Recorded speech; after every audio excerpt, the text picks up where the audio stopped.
Hey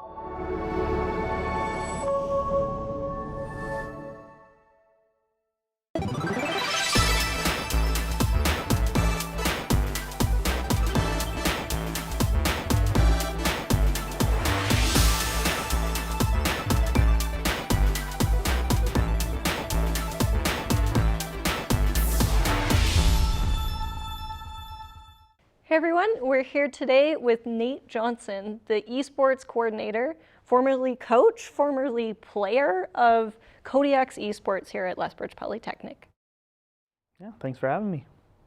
Tell us a little bit about what you do. What's a coordinator in esports anyway? Yeah, for sure. First off, thanks for having me. I'm grateful to be able to be a part of this show here and chat with you a little bit about my experience. So for me, my experience actually started 4 years ago when I was selected to join after I tried out for the League of Legends Kodiak's esports team.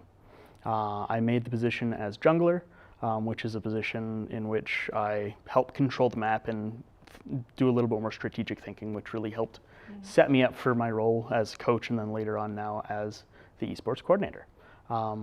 After I graduated, I reached out to Todd because I wanted to learn how esports was going to be happening. I had some fellow student athletes who were asking me what was going on, and I reached out to him. We had a quick conversation, and in that conversation, he asked me if I wanted to be coach. So I said yes, and a couple years later, here we are today. I've passed the torch now on to Christopher Marinowski, and he's going to be our League of Legends coach moving forward, and I'm really excited to see what he can do. Wow, that's a pretty rapid 4 years to go it's from been a player. Lot. Yeah, well, in 4 years, doing the math, that kind of puts us in the middle of COVID, right? Yep. So what just was at the tail end? Yeah. that like? Like at the time you were a student, I assume, right? Mm-hmm. And then joining this team in the middle of the shutdown and everything. Well, it was the tail end. So shutdowns were mostly over. We did have a quick scare where everyone had to go back to fully online learning. But that was a challenge in and of itself, and it was interesting. You had to teach yourself more about how to make yourself learn than to just show up to class and have knowledge poured in your head. Yeah. So it's a little more active. Yeah. Kind of, yeah. Well, and it sounds like you've been really proactive in your career in esports here. Like you said, you were the one who reached out and was like, hey, how do we push this thing forward? Like what did that conversation look like coming from a player to coordinator or coach and then coordinator? Yeah, so for myself, it was a lot of, I reached out to Todd and I was like, hey, I was super excited to see the program. I wanted to see the program succeed. I've been a gamer pretty much all my life. And I was excited at the prospect, the opportunity for others to go through the same experience that I had, which was absolutely incredible. I believe you were the esports coordinator then here at the Kodiaks? Coach or coordinator, I can't remember, yeah. I can't remember, but you and Justin, thank you both for the job that you guys did. We wouldn't be here without you. Well, and it's funny because you mentioned like you've been playing games your whole life, and so have I, right? And I think we relate, I'm sure, in the sense that when we were kids, the thought of being an esports player wasn't a thing. Like there were LAN tournaments, or you would throw down with your buddies in the basement, but how is that different from esports, like as a coordinated sort of effort and team? Do you see it as a bit of an evolution? I think that's maybe how I see it, or do you see it as a separate thing from casual gaming? I would say it's kind of a little bit of mix of both, in the same way that playing volleyball with your friends isn't necessarily the same level of volleyball that they play at the Olympics. Right. It's the same kind of thing. It's the same game, but how you go about doing everything just changes so much. Right. Especially at those higher levels of play, things become a lot more nuanced in move, counter move, rather than just, I'm going to do this because it's worked every time so far. Right. So there's a lot more strategy involved at the higher levels of competition for sure, and esports is definitely as high as you can get in some of those rings. Right. Well, and you're playing against these other teams. Like, I mean, the Kodiaks play against teams across North America, like big schools in the States even, and Eastern Canada and stuff. So you're playing against these other teams, these other players that are training and coordinating at a high level. It's not like solo queue, right? No, definitely a lot different. It definitely requires a lot more communication, a lot more ability to coordinate with your teammates. Right. And you have to solve problems together as a team, because if one guy thinks you should go left and everyone else thinks you should go right, and the guy who goes left by himself, well, he's gone and now you're down a man and it's just chaos. Right. Well, and what is that like? Like, I remember when we were first building the program and thinking about what's the difference between casual gaming and esports, and how do we take someone from being a casual player to a more professional, not really professional, I guess, like serious, you're playing on a team, you're playing for the team, and the team comes first. Do you have any like experiences you remember, either as a student, coach, coordinator, where you've got this like ragtag group of gamers, right? They come in, freshmen, all excited, they get to play these fancy computers, they get the jerseys. Now you've got to whip them into Kodiaks. Yeah. Like, do you have any stories around that? You must. People have definitely come in with some niche picks that don't necessarily work in a competitive environment. And so a lot of getting them into shape is to help them. As the League of Legends coach, there's 100, I think we're up to like almost 170 different characters. Oh my Everybody goodness. has their own interactions with each other. It's a lot. It's a lot. An advantage that I had as a Kodiak is I was around, I didn't quite get into the beta for League of Legends, but I was there season 1. So I've been You're around playing League of OG. Legends forever. So I had the opportunity to start with, I think they started with like 40 or 60 characters. And so I just had to add one more to my pool every time they created a new one. Right. And so I had that experience to draw from. And so I was able to see the synergies that have already existed and be like, okay, how is this something that we can make work within our team, within our group? And so because of that, I was able to help identify some characters that were similar to their very niche picks, and to then have them shift their focus to using these different characters, which synergize so much better with our team. Right. And when you say picks, because I know a little bit about League, but we're Yeah. talking about like the characters you choose and their distinct kind of play style and how that synergizes Yes. with the team and things, right? So it's a very team focused sport. I mean, esports is not a sport. I know this is something people really debate in the esports community. It's really a lot of games, and it's shifting and changing, but In the same way that the word sports grabs soccer, football, Yeah. golf, everything. exactly, right? You don't It's a coach catch-all. for golf the same way you coach for football, No. right? I hope not. Ooh, that would be an interesting combination, though. But the picks thing, I think it's really interesting. You mentioned like people would come in with niche picks, and you almost have to like teach them to play for the team.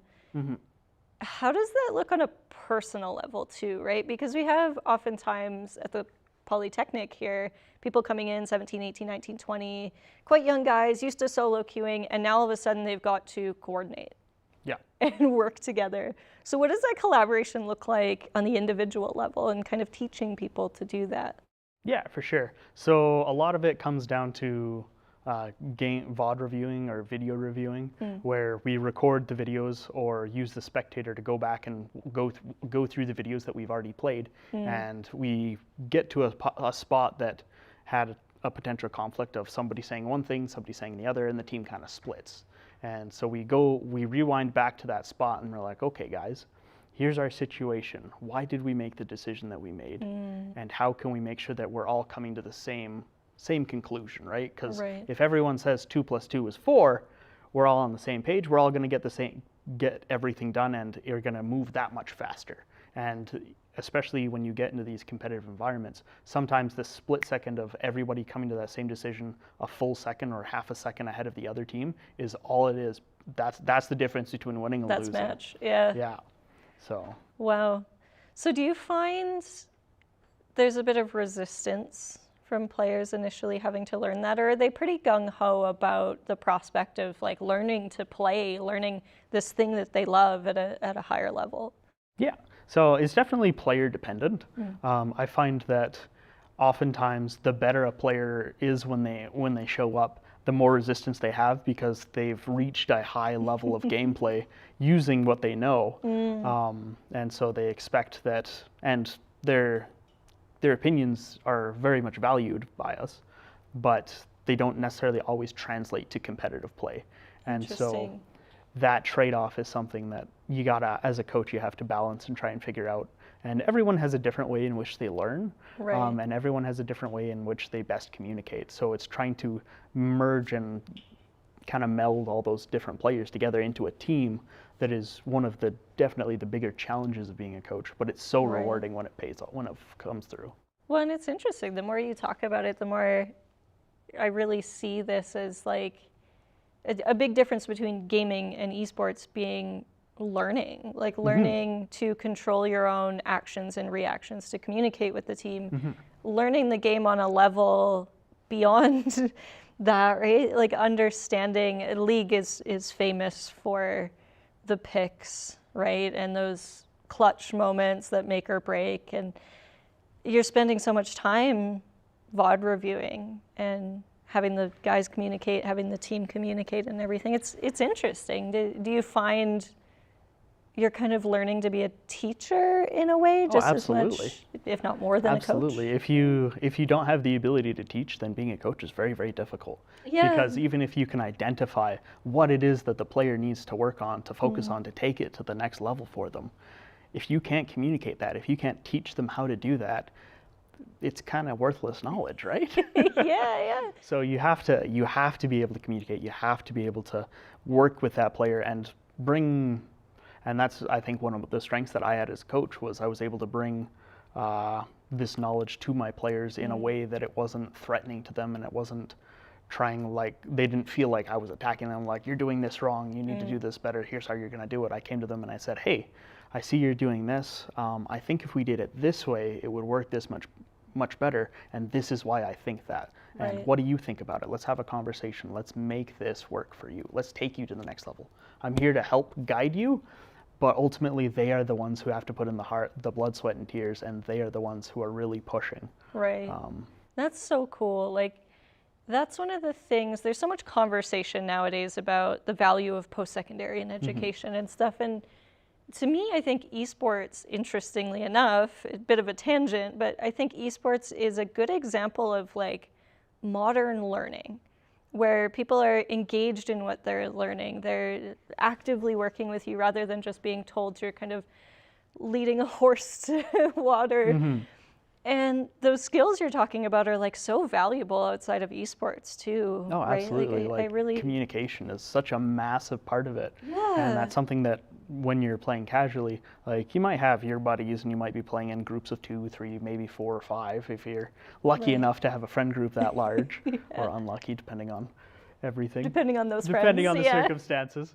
But the level of communication where somebody says something and you're acting on it 2 seconds later, like the planning and the foresight and the forethought that goes into building these strategies Right. is something that you can use not just in the game but also in life. If you have 2 assignments coming up and they're both due and you don't have enough time to do both, how are you going to come up to the decision of what takes precedence? Do you Right. focus on the class that you're doing really well in, or do you focus on the class that you're not doing so well in? So Right. Well, and you were talking about that split-second decision making.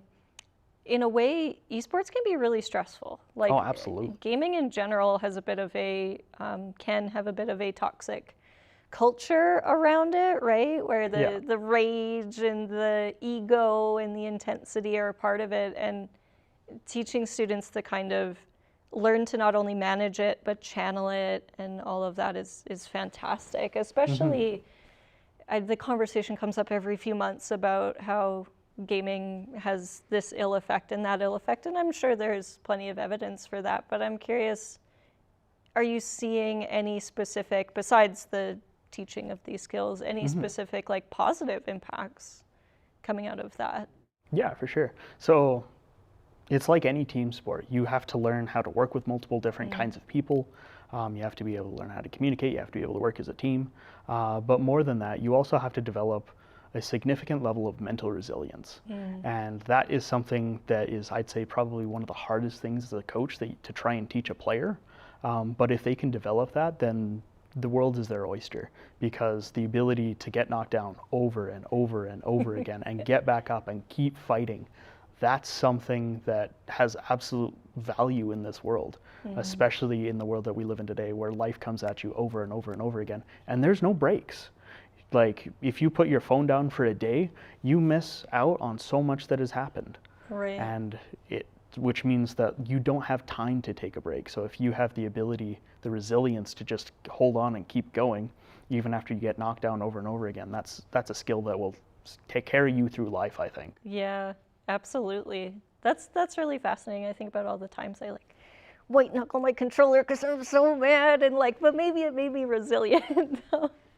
Yeah, it's a because nice you thought. care, right? Yeah. Because if you didn't care, you wouldn't be so frustrated. And that's definitely another challenge that we have to work with our players, because they care so much. And when things don't go the way that we want them to, again, that mental resilience, being able to bounce back and be like, okay, well, that didn't go the way I wanted it to, but I learned this, I learned this, I learned that, and I'm going to take that and I'm going to use that so that next time we come up against them, we are the victors. That's awesome. Well, and the caring thing, I think that's such an important note, because I know when we were looking at starting the Kodiaks, the Kodiaks esports, one of the big things that came up was it engages a lot of students that weren't otherwise engaging in the college community or Polytechnic now. They would go home and play games, and they had their friend circle and stuff like that, but they weren't really spending time on campus. They weren't feeling a part of the community or pride in their school. And then suddenly you put the jersey on them and you say, we value what you do and your skills and how you represent this school and the guys, the rest of your team beside you. And it's funny how they really grow into that responsibility too, right? There's so much that comes out of it. I think people don't realize, beyond just being good at games. Watching these students that otherwise just sit quietly in the back of the classroom suddenly become Kodiaks. Very cool, very rewarding feeling, I think. Yeah. Absolutely. No, it's definitely, gaming appeals to a portion of people. It appeals to just about everybody. Just about everybody games these days. Yeah. It's just a question of what do you play and what do you play it on. But it definitely has a very strong appeal to those who are independent, those who are more isolationist. And so being able to take those people and give them a place that they can feel like they belong is definitely something that I'm very proud of our program, in that I'm fairly confident that anyone who has been in part of our program has felt like they belonged, and they've wanted to be there. They come back every year. They're so excited. I have players who have graduated now, but they still want to be a part of the program. And I think that's just absolutely incredible. Yeah. Well, and like, school is hard on your mental health. I mean, you absolutely. have so much going on. It's a period of growth often in the younger students' lives, even the older students. It brings about change, right? Going to school, learning new skills. And to have gaming, rather than be seen as this sort of isolating thing, this escapist kind of thing, to be used in a way to encourage people to collaborate, have friends, be proud, be engaged, it seems like it's a huge mental health boost as well. Yeah. Have you seen students really like change over their course with the Kodiaks, or is it more, it just kind of brings something out of them that maybe was already there? I feel like most of the times it brings something that was already there out. But at the same time, it gives us the opportunity to be a little bit closer to a student, to notice and to be like, hey, this person seems a little down. I'm going to check on them and make sure that they're doing okay. Right. Because there's oftentimes in post-secondary education, and an instructor cares, they do, but they have so many different people that they need to keep an eye on, that students that are sometimes struggling a little bit, they fall through the net. And only some get the help that they need. And so we're another level of net there, that we provide that social circle. We give them those friends. We give them another person who cares and wants them to succeed. Right. That's cool. Well, and clearly it's working. If students are leaving the program and going, hey, how do I come back? How do I help? How do I be a coach? How do I, you know, very, very cool. I know I watch on Twitch sometimes. I don't watch as much as I wish I could, but I do sometimes. And it's really cool to see like parents, friends, stuff in the chat, getting all excited every Yeah. time they do something cool. And it, I'm starting to see the community. I think the community was always very behind this movement, but really like engage with it long term, right? Buy the jerseys, support the team. And speaking of which, how is the team doing? Are we taking the Yeah. league by storm, or? Well, I'm very pleased to announce that last semester, every one of our teams, so we've got League of Legends, Rocket League, and Valorant. So we have 3 different teams that compete, and all 3 of them managed to get second in their division. So that was really exciting. And that's competing across North America, Across right? North America, yeah. Wow. What league are we in? Yeah, so Valorant and Rocket League have been competing and will continue to compete in Playfly. It used to be NACE, but now it's Playfly. Right. And the ECAC is hosting our League of Legends team. Wow. That's so cool. Yeah, It's still amazing to me where I'll log on to Twitch, I'll watch like a Rocket League match or something, and they're playing like Harvard yep, or like some Absolutely. big U.S. school. Wow. And second in the league. That's amazing. yeah. I'm very, very proud of our players. Yeah, I hope they're proud. That's Absolutely. really representing like little small Polytechnic in Lethbridge coming second in the league. Wow. After, is this the 5th year of the program? 4th? Coming up will be the 4th, I believe. Wow. So how's it changed? I mean, 4 years is not that long, but the world of esports moves fast. How's it changed since you started as a player? Well, when I was a player, like as previous coach of League of Legends, that was all I really had a whole lot of control over. But as a player, we only had the one team.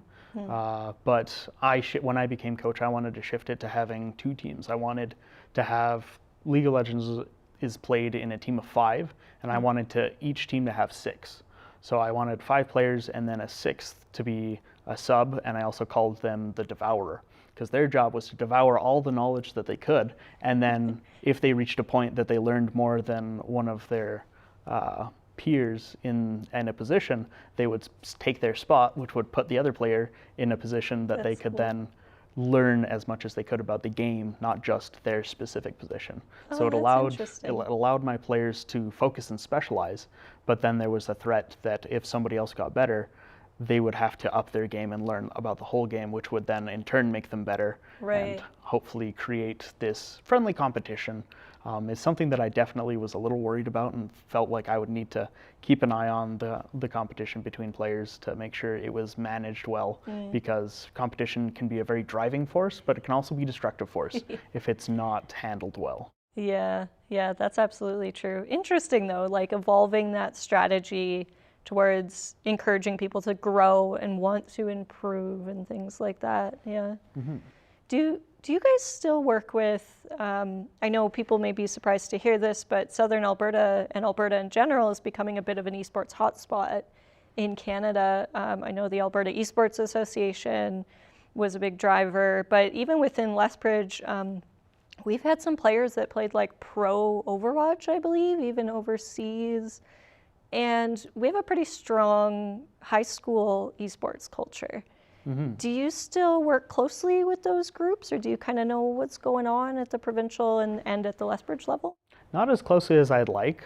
And with me stepping back as a coach and focusing more on the coordinator side of things, that's something I'm definitely hoping to revitalize. Right. Is I definitely want to reach out to these different high schools, and I want to make sure that they're coming here, they are seeing what we've got going on, so that if they do decide to go to a post-secondary education, they know that there's a place here for them and they'll feel at home.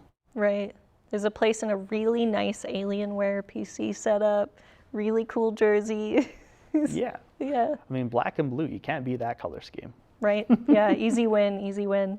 Well, and I know LCI in particular, shout out to LCI, they went and played like in Europe or something, if I remember. We've got a pretty strong esports culture around here, which is cool. Yeah.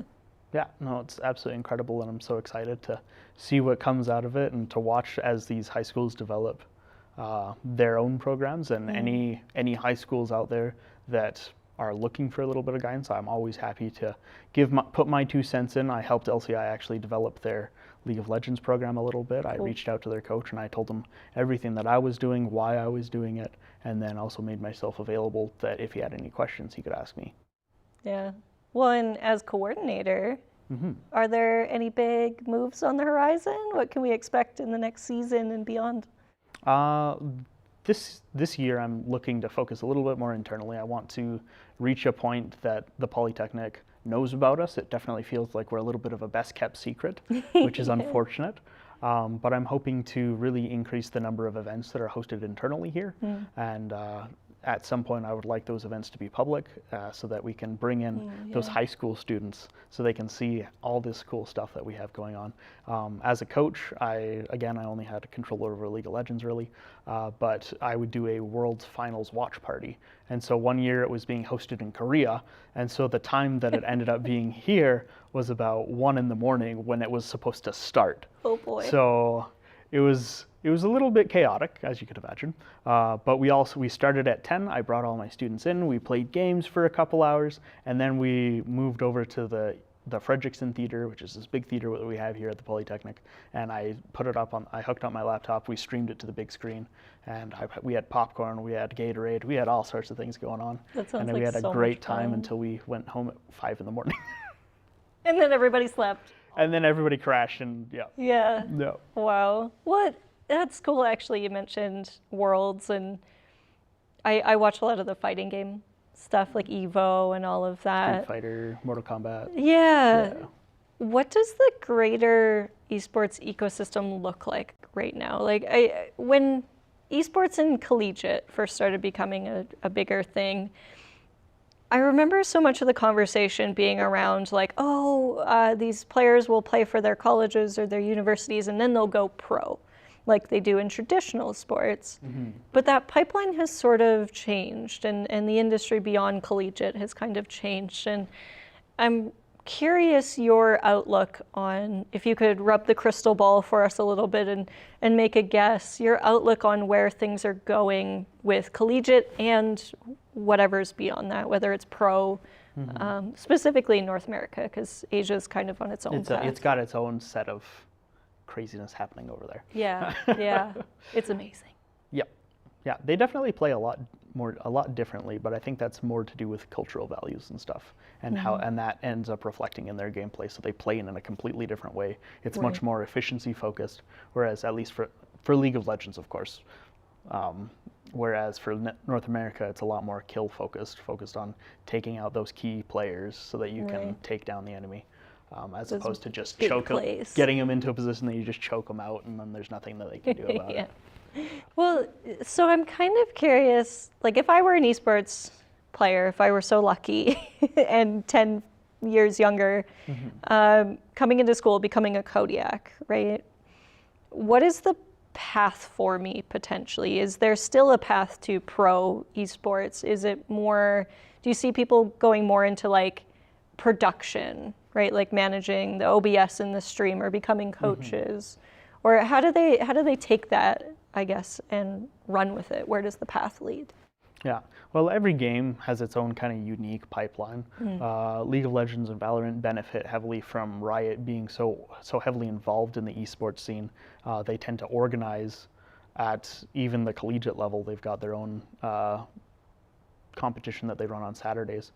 Oh, cool. Yeah, I think they only run for the spring semester, but it is something that exists, and that's why you need to make sure that your the competition that you're going into has licensing to run at the same time as that. Otherwise, they see it as a competing thing.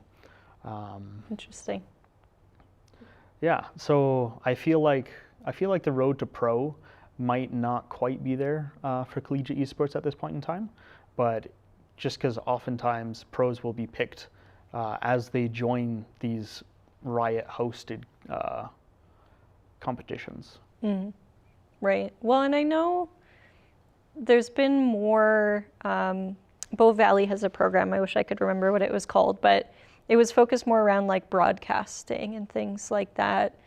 And a lot of those students, because there's only so many roles in esports specifically, a lot of those students would end up doing like Twitch streaming for various stuff. Could be game related, could be not, or becoming editors for YouTubers and things like that. So they kind of took their interest in esports in the whole, because a lot of people don't realize it takes a village to run one of these events. It's not just the players, it's the coach, it's the coordinator, it's the person managing the stream.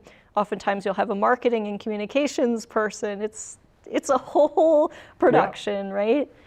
And there's opportunity there too, right? To go into that media side. A lot of the younger generation, I find, is interested in streaming, social media, kind of doing their own thing in that field. So it's interesting to me, I think, that there's pathways beyond just playing.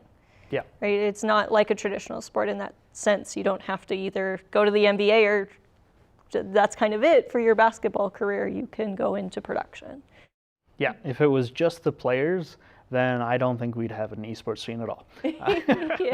You need marketing, you need coordinators, you need people running everything behind the scenes. Otherwise, you don't have this show, and that's what generates a lot of the revenue for esports, which is what makes it so lucrative at times.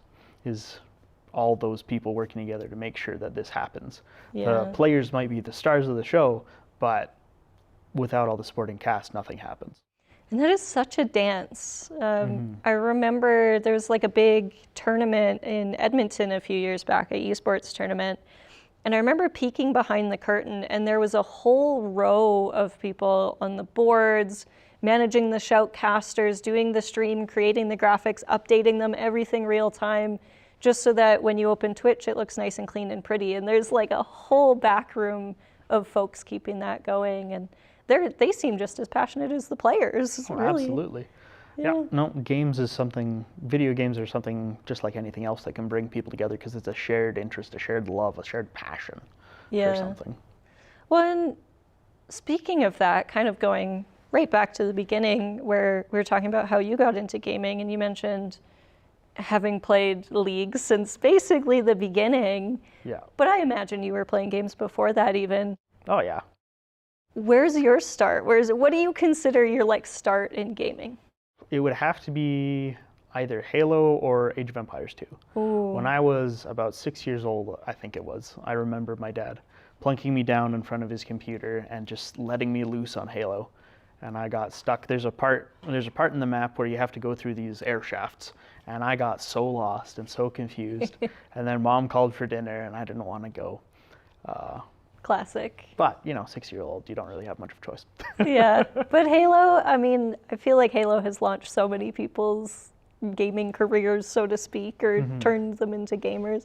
And then Age of Empires, that's like a total left turn from Halo, but I see how you get League out of that, so. Yeah, so Age of Empires is a real-time strategy game, and so you control kind of your culture, your faction, race, whatever the heck you want to call it, and then you go out and you take over the map and you build castles and you build your troops and then you go siege other people's castles and take them out.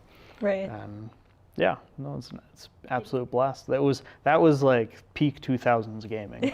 So you'd get a whole bunch of people and you'd do a local area network or LAN party, and you just have just an absolute blast with everybody. Yeah, it's funny, like esports to me, there's still a part of me that remembers it as everybody hauling their big CRT monitors and huge chunky computers into somebody's basement, and it turned into this like spaghetti bowl of cables, and you'd get the pizza, and it would be 35 degrees in that room, but you'd be having such a great time. And didn't matter. yeah, it's great to see that. I don't think LAN parties have gone away, but it's great to see this kind of evolution of it, I think. Yeah, it definitely feels like LAN parties have moved more to the console side of things rather than the PC side of things, just because PC, we're connected to the internet, I'm connected to all my friends, as long as I'm plugged in, we're good to go, whereas consoles a lot more split screen co-op still, right. And couch co-op, which seems to be going away, which I don't like. It'll come back. Come on, it will. Come it back. will. Yeah. There's a market for it. We just gotta tell people, hey, there's a market for it. Yeah. Well, I have one last question. So, imagine little 6-year-old Nate playing Halo. if you could tell him what you do now and try to explain what the Kodiaks are in esports, what do you think he would think of it? I think his mind would be absolutely blown away. Right? I could go to school and play video games and yeah. Yeah, and I earned a scholarship, which meant I got paid money to play video games, which technically makes me a professional gamer. There you go. Living the dream. Yeah, Mom said I'd never make money playing video games, but Here we are, Mom. Here we are, Mom. Well, thanks, Nate. It's been an awesome conversation. Yeah, thanks for having me. Cheers. This would have been nice to have a heads up on.